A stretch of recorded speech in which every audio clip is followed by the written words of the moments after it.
Welcome to the Endless Entrepreneurs YouTube channel, and this is episode number 2 of the Reseller Rebound. I am joined by my awesome guest, Prof Sales, also known as Jason.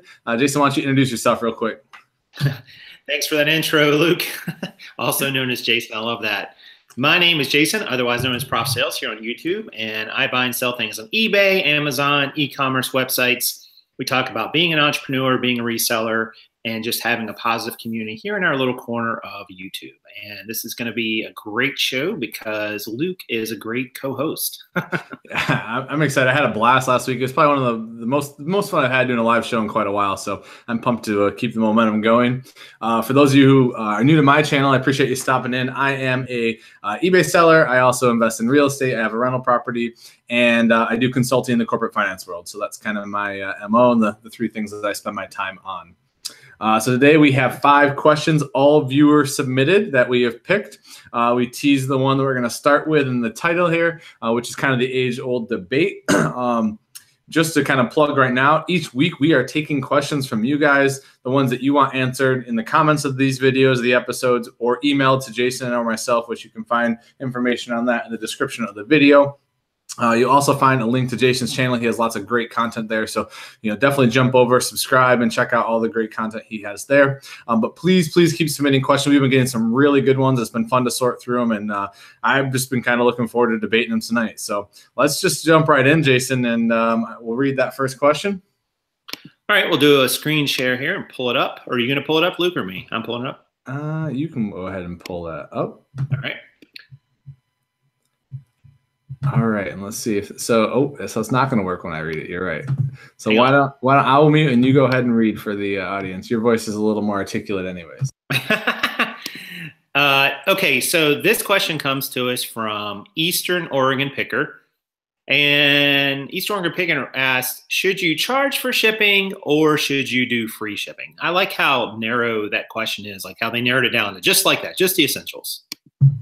I like it too. Is that binary conversation, right? And I mean, this really has been, I would say, the debate that's raged the most in the reseller community from an eBay perspective. I mean, you have to exclude other platforms, but it's been a pretty hotly debated topic. Do you want to jump in, Jason, and give your take here? Yeah, sure. I mean, this question. All right, so there's another part to this question that Eastern Oregon Picker didn't add on. Should you charge for shipping or offer free shipping so that you will get more sales? Which is, as I'm assuming, is what Eastern Oregon Picker was asking. Is it better to do one or the other? And, what does it give you? Faster sell-through? Do, things sell for more money? Do you get pushed up in search? All the things that help your sales. And the truth is, nobody knows. Nobody knows 100%. And there's all kinds of theories out there. And there's a lot of, I guess my best answer for this is it depends, because there are some items that are difficult to ship. They're heavy to ship.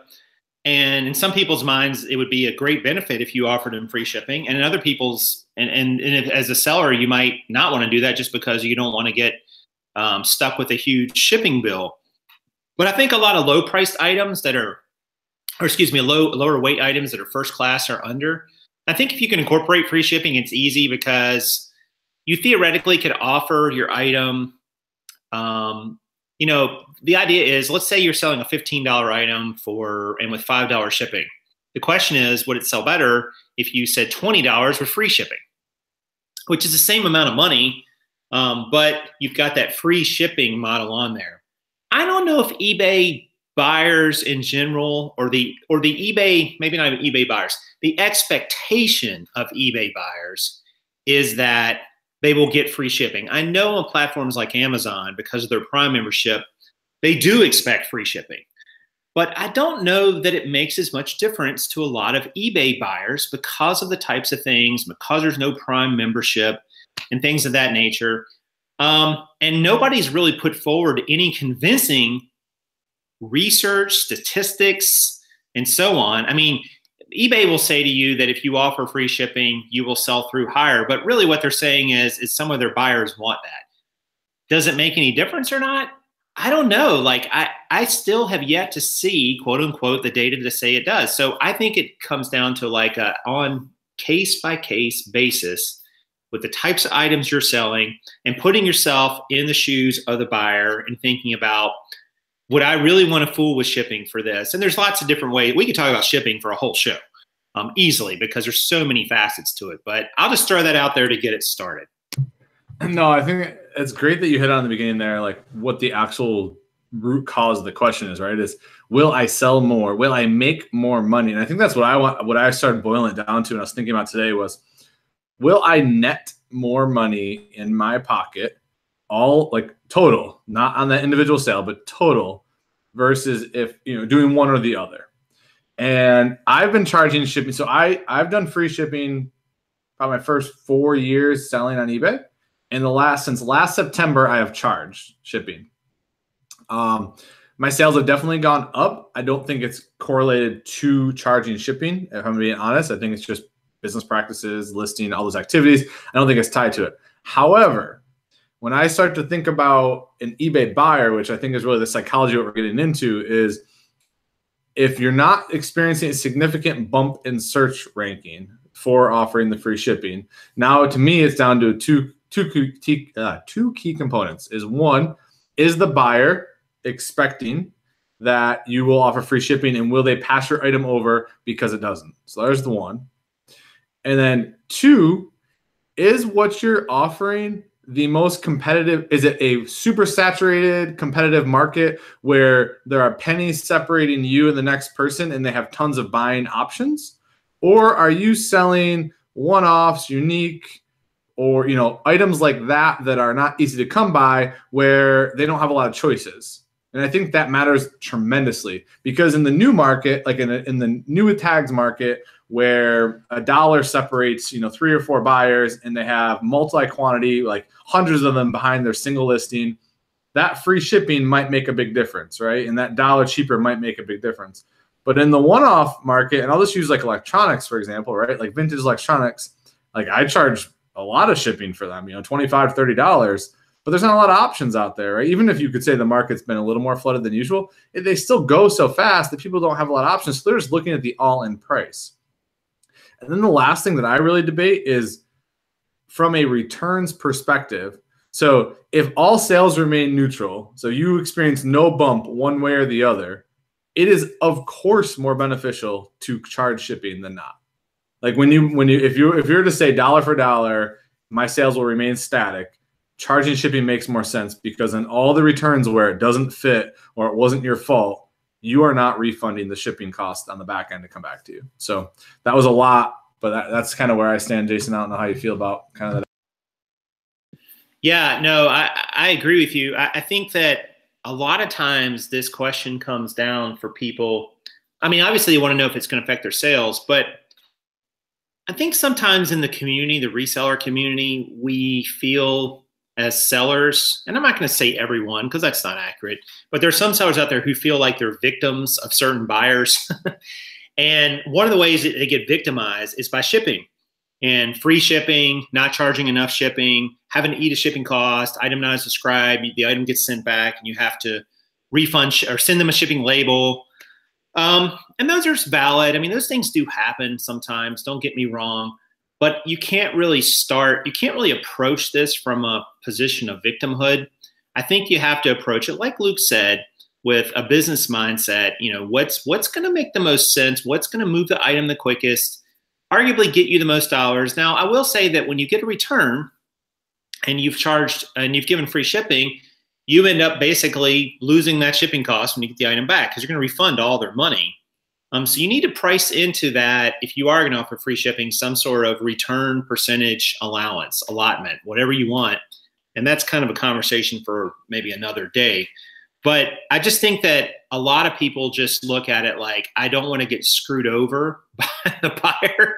And that's not maybe the best way to be looking at it. Yeah, I think that's an interesting point. Like that's why I like taking things by numbers instead of by psychology when it comes to like that. Because if you break it down, whether you like debating intent ends up being a waste of time, because there's so few returns, and usually in our businesses, like less than 3% on average for most eBay sellers, right?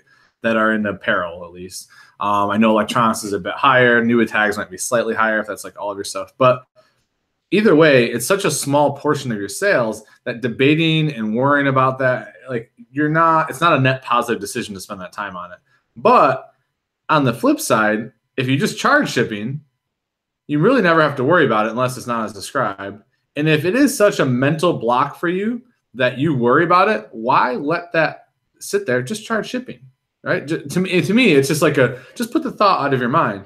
And the other thing I'll say is I have noticed on a lot of my lower dollar items, so old inventory, maybe slightly saturated used goods, like just old dress shirt brands that don't move as well, pricing them down at $12, $11 and I charge $6.99 shipping. And this was vigorously debated probably a couple weeks ago on my Instagram. I had actually an eBay comment from a viewer, which actually I didn't mind, and it brought up a good conversation about whether I was charging too much for shipping.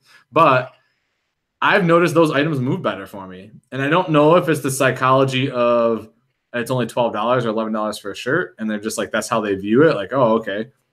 And the shipping is what it is. They expect to pay. I'm not sure, but I don't have statistical correlation, but I definitely noticed that those have been selling a lot better for me since doing that and pricing them a lot lower. Yeah. I think if people I think you hit on something there. If people are willing to pay your asking price for your item and they see a reasonable shipping charge, now that, is up for debate. But I don't think $7 to ship something is unreasonable in this day and age. People know that shipping costs money. Mm-hmm. If you were shipping them a postage stamp, that doesn't make sense. But when you're shipping something that's got a little bit of weight to it, even if it is under a pound, there's time. There's shipping and handling. That's a very common term that it costs you something in materials. It costs you something to stop what you're doing and put that item in a bag or a box. Mm-hmm. So I don't think people are crazy about it. But when people try to go nuts with the shipping and say, oh, I'm going to ship you this shirt and I'm going to charge you $15 to ship it, that may be pushing your luck a little bit, So I think as long as it's reasonable, I think a lot of buyers are probably willing to pay. Just the psychology of it. Yeah, no, I agree. And the other last kind of point with this that I think about is people don't consider it's shipping and handling. And I think that gets lost a lot in this conversation is people will say, well, I know how much it costs to pay for postage for that, so I'm not paying more than that in shipping. And it's like, yeah, but in any other business, you're going to get the cost of handling that item either baked into the price, right, that you're selling it for, or you're going to get it baked into the shipping and handling costs. And so the way I like to do it in my business is I like to factor it all into the shipping and handling price so that the item is as fairly priced as what I think the item's worth. And that's just it. And my school of thought has evolved in that. I don't know that it's the right. It's just what's worked for me. And I do think every single niche that you're in operates differently, and the buyers have different expectations. I think you have to be very, very self-aware of what you're selling and what the buyer's expectation might be. And it can even be a different nuance from women's clothing to men's clothing too. I would go as far to say that the expectation is probably different there too. So just because of the weight and size of a lot of the items. So Luke, what do you do? DJ asked, when you do a refund, charging shipping or free shipping, do you include the shipping costs in the refund? No, not unless it's not as described. Like if it's so basically eBay offers you a couple of those reasons, right? And if they say it does not fit, I only refund the item price. So if I sold, perfect example, LL Bean pants, and this is the other reason I like to do it. You have LL Bean pants? Oh, I have a few LL Bean pants, but I had a bulk purchase of about 3,000 of them. But every time those sell, they're a very niche brand, and they don't fit as described a lot of times than what people are expecting, even with measurements and everything else. So it saved me a lot of money, especially because I got them for $1. I'm selling them for $13, $14. That's a lower margin flip. It's not like I can really afford to eat that in the free shipping price, especially when I'm shipping them for $6.55, for flat rate. So charging shipping has been probably a huge saver to my bottom line when it comes to that specific item. Yeah, absolutely. Good question. I think we're ready for number 2. What do you think? I think we're ready for number 2, and I guess I'll let you keep driving here. Well, that was your first mistake. Yeah. But thanks for the questions, guys, in the chat. Please keep them coming. We definitely want to hear your thoughts on all these topics. All right, so our next question is from Edward Lamborghini. Can you see that? So make sure you're seeing that. Are you able to see the question? I could, yep. Okay. It's weird on my end. That's why I'm asking. It says, if you hire a lister and pay them a flat fee per listing plus a percentage of the sale to promote better listing, and in the future they no longer list for you year later. They no longer list for you later, and the items sell. Do you still pay them the percentage? And that's from Edward Lamborghini. So thanks for the question, Edward. Yeah, and just so you guys know, we are copy and pasting these straight from the comments and the emails. So we may take the time to edit them, but we're just kind of taking them from right from the wild. So to keep that in mind when you're sending them to us. So I think this is a really interesting question because, you know, Jason and I have a mutual friend, Tino. He has a channel, Tino the Soul Advisor. And this question really came from the model that he was using when he had a lot of people working for him. And we got to talk. We talked with him pretty great lengths for this, you know, about a year ago when we first met him, about how he had it set up. And one of the ways that he did it was he paid his listers basically, I think he paid him an hourly rate, a piece rate, and then a commission rate, right? He had like a base, a per piece, and then a commission if it's sold later. And so I think this is real. This question is really getting at, and Jason, feel free to jump in and correct me here, is what happens when they no longer work for you and it sells a year from now? And do you still pay them the money? And to me, this just becomes an ethics question. Like when I was thinking about it all day long, it's just an ethics question, right? Like technically, right? Technically, there's no obligation. Your agreement with them was for when it sells while they're working with you, etc. Most likely. So I would say that from like a legal term, probably not. I think from an ethics standpoint, as long as there's was no wrongdoing to you by them, I would feel an obligation to pay them. I would feel an obligation if I knew how to stay in touch with them, that I would pay them for the work they put in because that was our agreement. That's just how I operate. I've talked about it a couple of times in any employee-employer relationship or contractor, whatever, however you want to frame it. Like I always feel like I want to give them more than they're giving me because that's a win-win. It ends up being a win-win for you. So I'll leave it there. Yeah,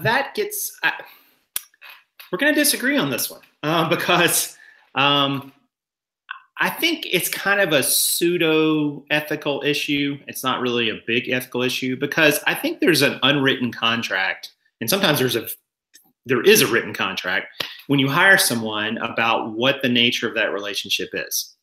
And one of the things, you know, that relationship would have in it is when people leave, there's no longer any connection between the business and them. Like the business doesn't owe them anything. They don't owe the business anything.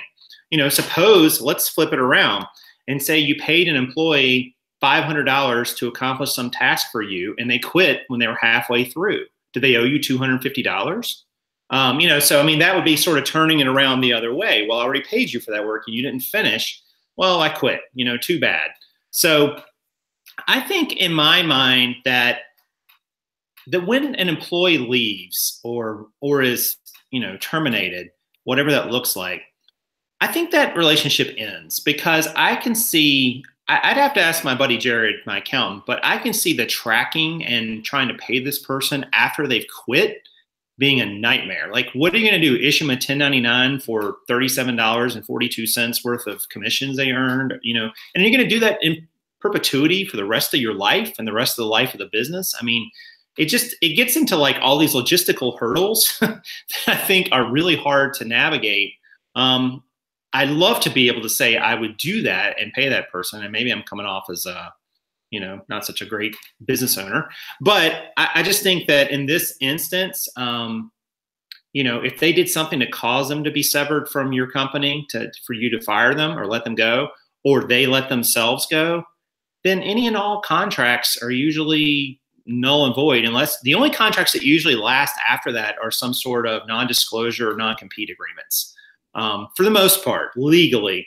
And I think it's just because it's simpler, you know, it just gets really complicated to track that. But that's just sort of my take on it. Yeah. And I think, so I don't disagree with any of the things you said. I think they're all very valid. What I guess I'm saying is in the context of the question, if there was no discrete agreement that commission that we agreed on, if the item sold, right, was not to be paid to me when I left, like if that wasn't discreetly discussed, then I think it just becomes a royalty payment at that point on that specific item. Like in my mind, it's like the work was done. It was 100% performed to the agreement that we made. But to your point, I think any smart business owner, when they made that structure, that agreement, and I think that's where you hit it perfectly, is the agreement should have said, while you are employed or working for my business, that commission will be paid. Once you leave, that listing now is 100% like the profits of that and the proceeds of that go to me. But you get into a tricky space when you start to word your compensation with that. And this isn't like, I think Tino was brilliant in the way he did it. And I don't know the details of what he laid out. So that's why, like, I do want to separate what Tino did versus this question. Because this question is basically just saying, if I incentivize someone with a commission payment. And I think it's really important that anyone who's listening, if you're thinking about doing that, these are the things you need to debate and put really clearly in writing just for yourself. Because to me, if you told me I was going to get half a base rate, right, of like half the minimum wage, I was getting a listing fee that probably got me back to minimum or a little above minimum wage. And then I had a chance, if the item sold because I did such a good job of the listing, that it was more incentivized to sell, that I got a piece of that, and that was my upside.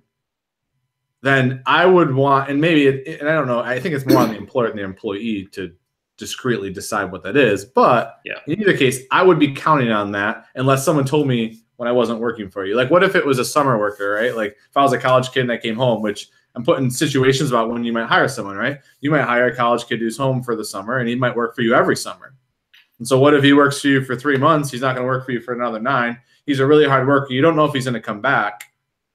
I pay out those royalties while he's in college throughout the 9 months as they come. And then he remembers that and is like, yeah, that's a pretty sweet gig next summer. I'm going to come back. And now you just gained 3 months of really quality labor with no retraining. So I think there's both sides of that you got to think about. Well, I think in that case, if I had an employee like that, I probably would offer them a different, pay package to start with. Just because they may leave. And it's a great example because we often hire temporary help, or maybe, because you could even contract someone to do this, and not make them an employee. But I think you absolutely hit it when you said, when you write said contract or said agreement, this needs to be clear. Yes. Like, hey, after this, your employment is done here. We don't owe you anything. You don't owe us anything. We're done, because it's just simpler for everybody in that respect. We're going to have to reach out to Tino and find out what he's done. What he actually does. Yeah. I 100% agree with you. I think the advice here, or the moral from this question, is just when you write your agreement, be very explicit so there are no questions like this. Right? Yeah. But it's a cool question. Definitely appreciate it. All right, let's go on to number 3. Number 3 here. Let me do a little screen share. Sorry, it takes a few moments to do this. All right, and number 3. I was supposed to be doing it, so it's fine. Number 3 is from Chase the Dream 717. What is the best way to scale your business? Do you believe that a higher average selling price or getting more listings up is a better approach? This one's you, man. Jump on it. So the question is, what's the best way to scale your business? And we're going to assume we're talking about eBay. Obviously, Amazon is a different animal. I've been talking about this a lot on the channel as of late, and it's a valid question. Getting more. I'm gonna phrase it like this. It depends on what asset, what resource you have the most of. If you have the most time, then I would argue you would probably should spend it getting up more listings. If time is an asset that you have a lot of, say like, I don't know, maybe you got hurt on the job like I did, and you're like, oh, maybe I'll sell a few things around the house. All of a sudden you got time, like, because you can't, go work. Great. If you have more capital, I would probably seek to find opportunities where you could buy things that might cost you a little bit more on the front end, but you could flip for a higher amount on the back end because you're going to make more dollars from it, and you can keep reinvesting that. And the question begs, he asked about scaling. So obviously you want to grow it larger, but he didn't really define what he meant by scaling. Scaling in my mind means that your business makes more revenue. Now you also would like to be making more profit. That's usually the side effect of more revenue, not always, but arguably you're going to have to make more revenue, and if you just want to make more profit, then you obviously need to sell things that you can you can get more profit dollars on. But I think it kind of comes back to what resource do you have the most of? Do you have more time? Do you have more capital? Do you have sort of a balance of both in terms of what you can spend on your business, your time and your capital?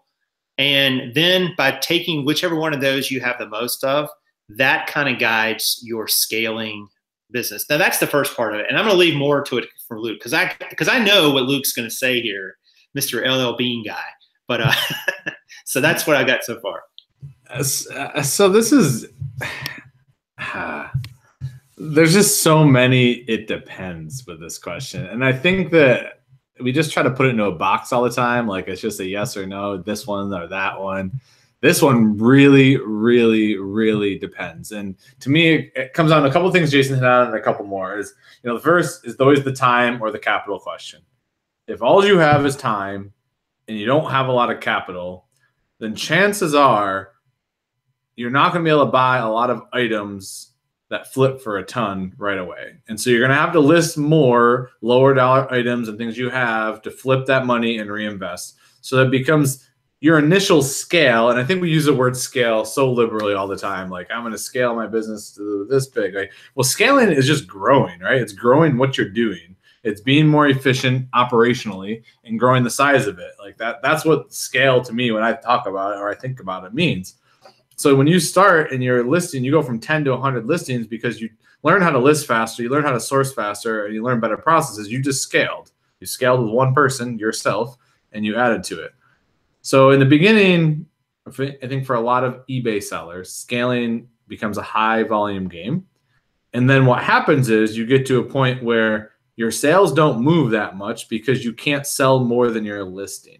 And when you get to the point where you can't sell more than your listing is the time when shifting towards a higher sale price model to slow your sell through but make the same amount of money becomes the right decision from a scale standpoint.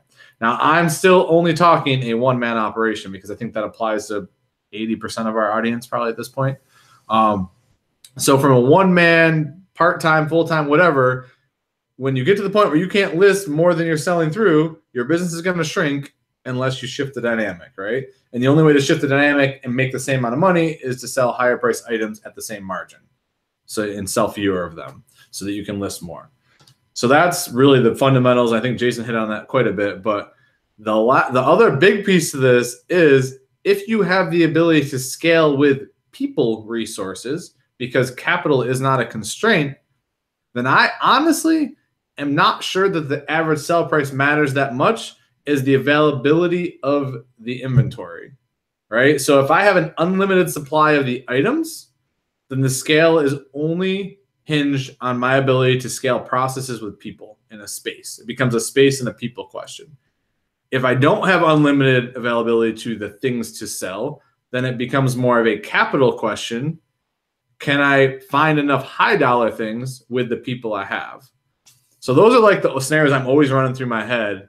And Chris from 10K on the Bay, well, I guess Daily Refine now, he had a really good video on Sunday talking about supplier relationships. And I think this hits on that a bit. It was a pretty good watch. I enjoyed it. But go ahead, Jason. I've already talked enough here. Well, the only thing I was going to add to it was to Cindy Rosen's point. It says that when you start thinking of quantity listings, not just higher price items, because as you found with some of your bulk buys and so on, that allows you to scale your listings up with not minimal, but less energy and time invested into them because you can do quantity. You can say, I got 5 of this and 6 of this, but you're doing one listing. So that was the only thing I was going to add too. And of course, you still got average selling price and capital constraints and so on. Yeah. And there was another awesome comment here. And I do a bad job of expressing this because when I talk about this topic, I always assume me raising my average sell price means I'm maintaining the same net profit percentage.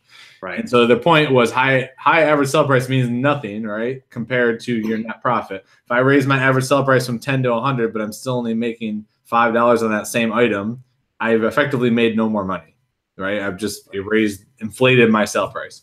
So I do, whenever we talk, or at least whenever I talk about average sell price increasing, I'm always assuming that my net margin percentage, my net profit percentage is remaining static and the same. Right. And as I raise an average sell price, I'm making more money. So just to be very clear about that. Yeah, same here. That's a great point. All right, I think we're ready for number 4. And before we do that, though, we're just a little over halfway through. Just want to remind you guys that if you like this video, down below the player, there's a little button there that says share. You can like the video. You can dislike the video too. That's cool. But there's also one that says share. So if you really like it, consider hitting that share button. It'll generate a little link. You can share it on your social media platforms with other people. Maybe somebody just needs to hear this message. So we would really appreciate it. Yeah, definitely. I think that's the best way that you can show support to us. We really appreciate those shares. And I will also plug while we're right here. So not only did we have 1 copy last week, we have 2 because I never heard from the person that we drew, the winner. I also have a 3rd in my back pocket. So if they come out of the woodwork, I actually have a 3rd one, which I will honor. But you need to watch the video where we drew it to hear the name. I'm not giving away on this video. You need to go back and watch the other one. But either way, we're giving away 2 of them today. So how else will they crush it if they don't get the book? Yeah, you can't crush it if you don't have Crushing It. So 2 of these are given away at the end of the video for people who submitted questions. And we will have something else to give away, which I'm not going to talk about today, for next video for people who submit questions. So all these questions are user generated, guys. Please make sure you're commenting or emailing us any questions you have for us to answer.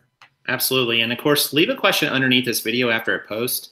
I even put it on my community tab. I know Luke's been doing on his vlogs and so on, asking for questions. But, you know, there are no dumb questions or stupid questions. Just ask them, because even if they've been asked before, you know, we may say it in a different way that connects with you, or maybe not. But in any case, it's good to hear the information from different sources. So, all right. Thanks for the share, Tom. Appreciate it. Absolutely. Thank you very much, sir. I guess we're ready for question number 4. Yeah, jump right in. Let's hit it. Oh, man, we're flying, sort of. Let's see. All right. Question 4 comes to us from Chris, and it says, do you have to have a state tax reseller identification to sell items on eBay? Thank you for the question, Chris. I guess this one, I'm the lucky one that gets to jump into this one first. Awesome. Great. Tax question. So I'm going to speak from a North Carolina perspective because that's where I live and that's the one I know the best. You do need to have a tax ID, right, within the state because you need to be charging sales tax. And I hope that I'm interpreting this correctly, Jason. So I'm interpreting this from a sales tax ID perspective. Is that how you're interpreting this before I keep going? Yeah, sorry, I had to grab something real quick. Yes. Yeah. Okay. So in North Carolina, and this is my loose interpretation, and some CPAs and everyone else can hone in on this. You should have your own. But there is a thing called Nexus, and I know this is all changing with one of the recent developments that can be saved for a different video, probably with the tax law ruling. But as is now, for this year, North Carolina has a thing called Nexus. So when you sell to people within your Nexus, which happens to be North Carolina, you have to charge sales tax, and you need a sales tax ID to report and pay on that tax and collect and pay that tax. Now, there are different ways you can do that. I don't actually charge the tax on eBay. I don't charge it at all. I just pay it because it's such a nominal amount. It ends up being like somewhere between like 40 and 60 bucks a quarter for me. It's very, very like inconsequential. But that's how it is in North Carolina. It varies state to state, and it would be almost impossible for Jason and I to be able to give you specific guidance on all states. But I'm going to let Jason try because he looks like he's real excited to tell you about every state. Was that my really excited face? I didn't even realize I was giving that face. I don't know if that's a bad read. That's a bad read. I call. You see what I did there? But no, you're right in that this Nexus question is about selling to people in your state. And whether or not you have to collect sales tax is probably a question better left to a tax professional. The reality is, in general, I'm going to say in general, I'm giving you tax information here, not tax advice, and there is definitely a difference. In general, you have to collect tax when you have some sort of business presence, that you are in business to sell things to people. If you sell an item to somebody on eBay, you know, out of your home and they buy it and they're a North Carolina resident, for instance, or a resident of your state, chances are you don't really have any tax liability there. Chances are, on the other hand, if you're like Luke and I, and you're doing all these transactions in the course of a year, excuse me, you for sure have tax liability.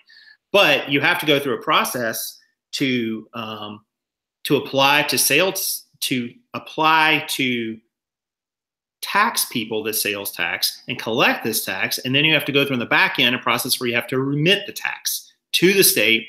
You don't want to do either one of those things unless you're authorized to do it. And if you are authorized to do it and you're collecting it, you better pay it because the state will come after you. At least North Carolina will. And I don't say that to scare anybody, but I just say, you know, don't charge sales tax and then just put it in your pocket. Very, very bad idea. Eventually you will get caught and it won't be pretty. But ultimately, it's one of those questions that kind of speaks to what level your business is at. If you're going to just be selling an item here or there every once in a blue moon, probably not a big deal. But if you're starting to see regular sales, and what regular sales means is kind of a gray area in most cases, and it's going to depend, then you probably are going to speak to a tax professional. But the good news is in North Carolina and lots of states, from what I understand, Luke, that if you want to set up to get a sales tax permit, it's not that complicated. You can do it yourself. You can make the payments online. In our cases, you can do them quarterly, which is great. So you don't have to keep up with them, but 4 times a year. And you don't need an accountant to set you up to do that and make the payments. You just need to figure out if you should be doing it in the first place. Yeah, I mean, everything you said is 100% accurate. I don't want to beat it to death, but I mean, if you're in doubt, talk to a professional, set it up and pay it. Like, I mean, when you're talking about this specific topic, having the sales tax ID or having the reseller ID that was referenced in the question, having it and just paying it is way better than any penalties or issues or even someone wasting your time having to fight it. Like, even if you can prove that you don't and you're avoiding it and you're saving the money, the amount of time you'll spend on the back end, if they do ever question you, far outweighs the money you'd make with that time. So just like, honestly, just do it. I mean, I don't think I've paid over $60 a quarter. Right. And I did I think like $62,000 in sales last year, you know, gross. So you don't end up selling to your own state that often, right? Like you do, but it's just, there's a lot of them that you can sell to. So I was going to add one quick thing is that I actually do collect the tax from North Carolina residents. And I use a service called TaxJar, which keeps track of it on a monthly basis and breaks it out by county, because you have to remit it by county and by county tax versus transit tax versus the general state rate and so on. So it's a little bit complex, but TaxJar suggests a percentage that you should charge to given the state you're in. And it's pretty darn close. It's usually within about a nickel to a dime on a given 3-month period. So it's pretty close. I think I charge like 6.91% on average, which gets pretty close to what it averages out to be for the entire month. So it's not that complicated. And once again, guys, remember, you're collecting the tax for the state. You're actually acting as a tax collector in a way, and then remitting the money. Like, don't even think of this as ever your money, and don't think of it as your expense. The buyer is paying for this because they happen to live in the same state as you. So it's not really anything that you ever are going to see on your revenue side of the ledger, and it's not anything you're going to feel on an expense side of the ledger. It's just, you're like a pass-through for that money for the most part. So I'm going to throw this one out here. So since we have the free shipping, charge shipping debate, I think this kind of ties in a little bit. So do they see before checkout that they're going to be charged tax before they buy the item, before they click purchase? Yeah, I'm pretty sure they do for eBay. I know they do. Well, Amazon's charging it to everybody now. So that then becomes the debate again, and of, are you better off just taking it as your liability or not? And I don't know what the answer is, and we don't have to debate that here, but it's something to think about, right? Is if you and all were debating charge shipping versus free shipping, and you're in the free shipping camp, and you think free shipping is the way to go, you should be aware of when people in your own state are charged sales tax, the price that they're looking at is actually going to be a little higher if you're charging that sales tax, and you're not just eating it on your end and paying it. So just something to think about. And Luke referenced the case earlier, And the case is a question for the Supreme Court of whether or not states will be allowed to charge tax for any purchase made by a resident of their state. So like if I buy something in Ohio, whoever that Ohio seller is has to charge me the Ohio tax rate. Can't wait to see how they enforce that one. Well, the funny thing is a lot of the big e-commerce platforms are doing it. You know, the Amazons of the world are already doing it. Like they're charging it. Like if you're like, I have to pay North Carolina tax on everything I buy. And I just got a message from Amazon yesterday, the day before. I didn't really sell hardly anything on the platform last year, but it was a message saying, by the way, we got a legal request, as they put it, from North Carolina that we think is valid, saying we're going to turn over all records of North Carolina sellers and any tax they collected to the state of North Carolina Department of Revenue so that they know that you charge tax or not, or that you may have tax liability is really what they're looking for. So states are trying to get their money. I'm interested to see how it develops. I mean, it's even though there's been a decision, it's still kind of not over. So no, definitely not. There'll be a lot, everyone knows how the law works, right? It'll be a long process before anything is carried out. So, all right. Well, we got one question left. One question left. Let's knock it out. Okay. This question is from Jennifer on Cloud 9, which I believe is Jennifer Knudsen. How are you, Jennifer? In your and Jason's own experience, how valuable and important is it to socialize and network with other resellers? How has this changed your business? Is this one me or you? This one's you. I just took that beast of a question, so this one is definitely you. It's not important at all. People like Luke don't contribute anything to your business. No, I'm just kidding. Totally kidding. Look, when you go work in a 9-to-5 job, or 8-to-5. 9-to-5 is always weird to me. That's only 7 hours. You take an hour for lunch, but whatever. If you go work in an 8-to-5 job, you have some sort of training usually, maybe. You have a boss, you have coworkers, you have manuals, you have systems, you have instructions. Reselling doesn't come with those per se. I mean, there is information out there.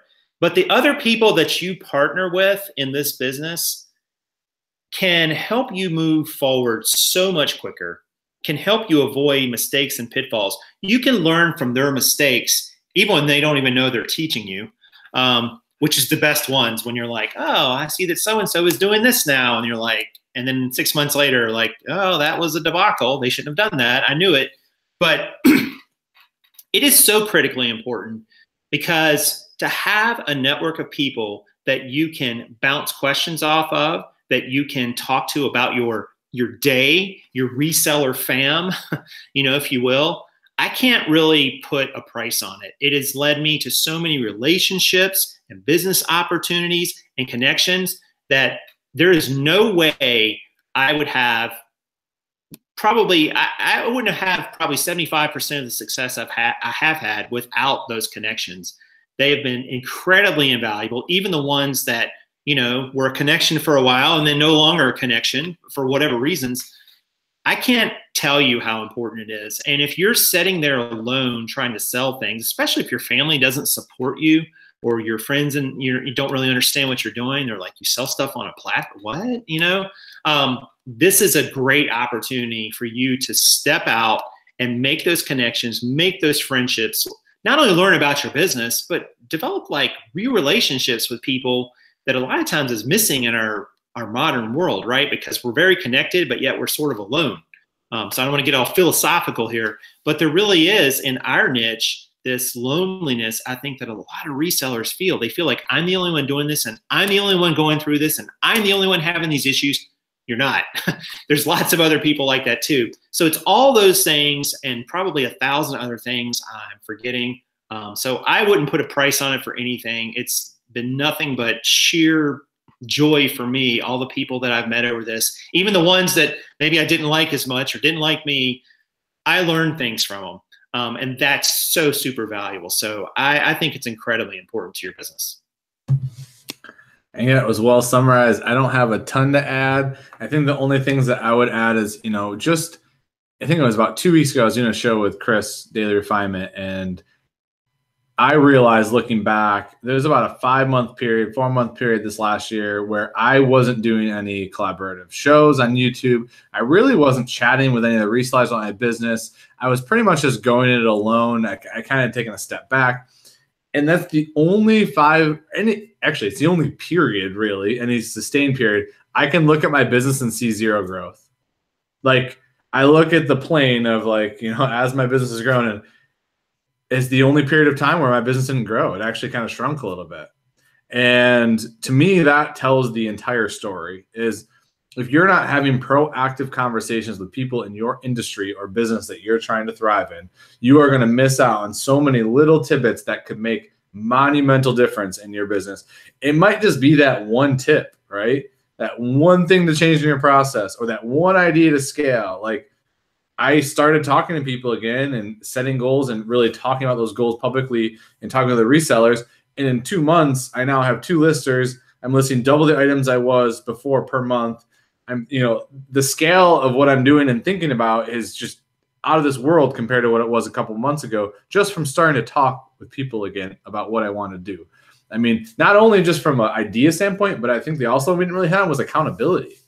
Like, when you talk to someone else and tell them what you're going to do or what you want to do, and you go to them and ask them for ideas or help or share them, there is an internal accountability that you can't get rid of very easily, because if you don't execute on it or you don't try to execute on it, you know that someone knows you didn't.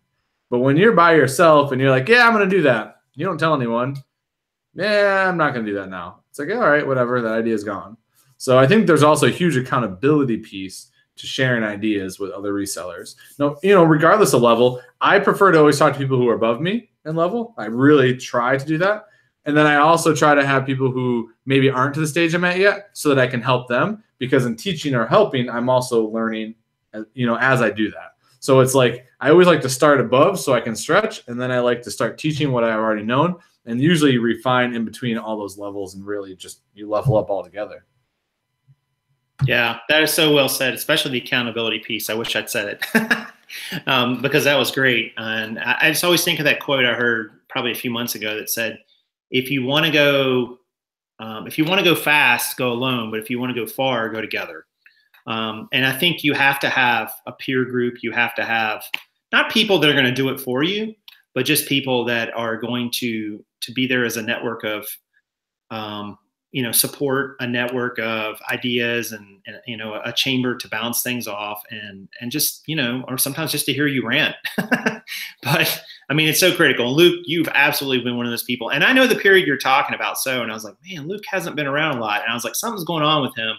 And it wasn't like something was bad. And if I reached out to you, you reached back. But I was like, you know what? He's got a lot on his plate right now, and things are going on. And so I knew it's like, all right, he's got to take a little step back and figure out how he's going to pivot and what he's going to do going forward. And that happens. That happens to all of us. Like, I've had periods like that. And, but too, that there's certain people you can still reach out to after those periods, and they'll still be there. And that is so powerful. Yeah, absolutely. Dead on. Well, those were 5 fantastic questions. I mean, I enjoyed debating them. That was good. I always feel like I take something away even after. I think I know my answers, and then we start talking about them, or someone in the chat brings up something. I'm like, oh yeah. Me too. Kind of level sets your perspective a little bit. So I think it's time. I think we got to give some stuff away right now. What do you think? You think it's time to give some stuff away? I think it's time. Who wants some stuff? Let's see who can win some stuff. Where are we at? All right. Well, this is what we're gonna do.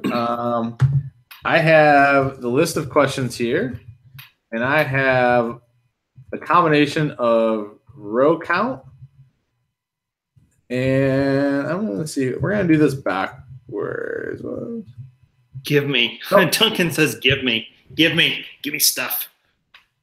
We are going to do.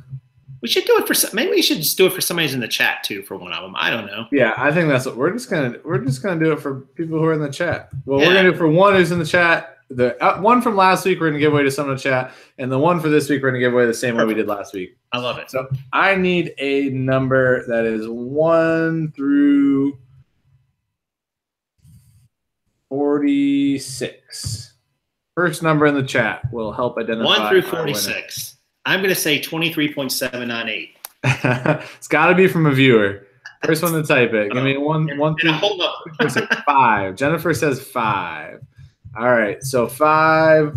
And this is a question we haven't answered yet, and it's it's Justin. I think it's just inventory. It's a play on the name, but I think it's Justin. And with just inventory, I believe is what it is. Yeah. So I'm familiar with that person very well. They comment on a lot of videos. So if you're not in the chat, Justin, I'll make sure that I reach out and connect with you. I know you very well. So congratulations. And what are we going to do for the person in the chat here? I think maybe a trivia, or what were we thinking? I don't know. Yeah, let's do oh man. This is we put ourselves on the spot. We put ourselves on the spot, and now we Mine is bright. You know what? Oh, this is an easy one. All right. The first person to say what college basketball team both I like and Jason likes. Oh, that's a good one. You got to get both of them right to win. We've talked plenty during March Madness, so anyone who's watched our stuff. What team does Luke like, and what team do I like in college basketball? Oh, it's got to get both teams. You got to say both teams. You got to say both, mine and Jason's. So yeah, everyone's got mine. People are saying one team, but you got to say both. Team. One of those answers is right.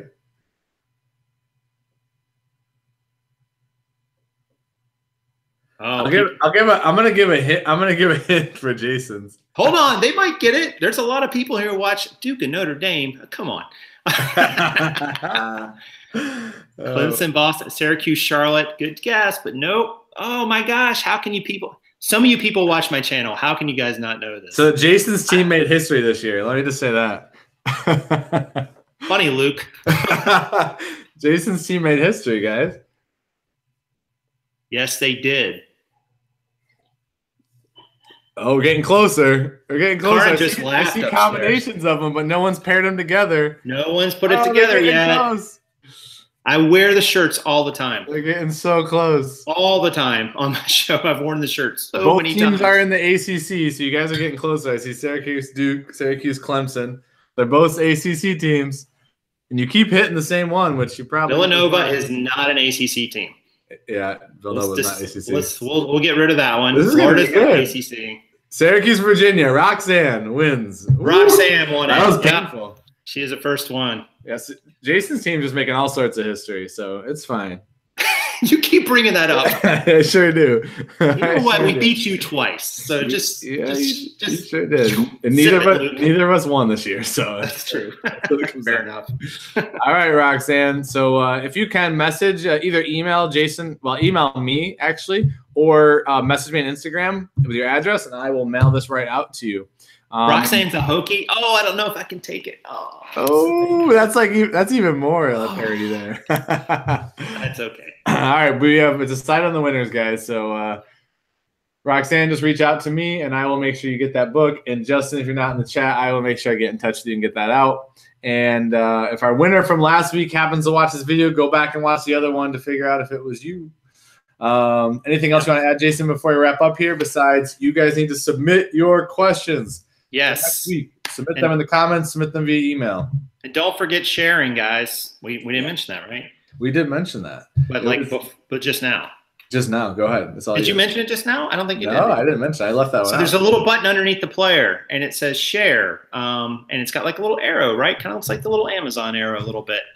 So click on that. It generates a link. Share that on your favorite social media platform. They pull up some choices, but you don't even have to use those. You can use the link, post it anywhere. Please share the video, guys.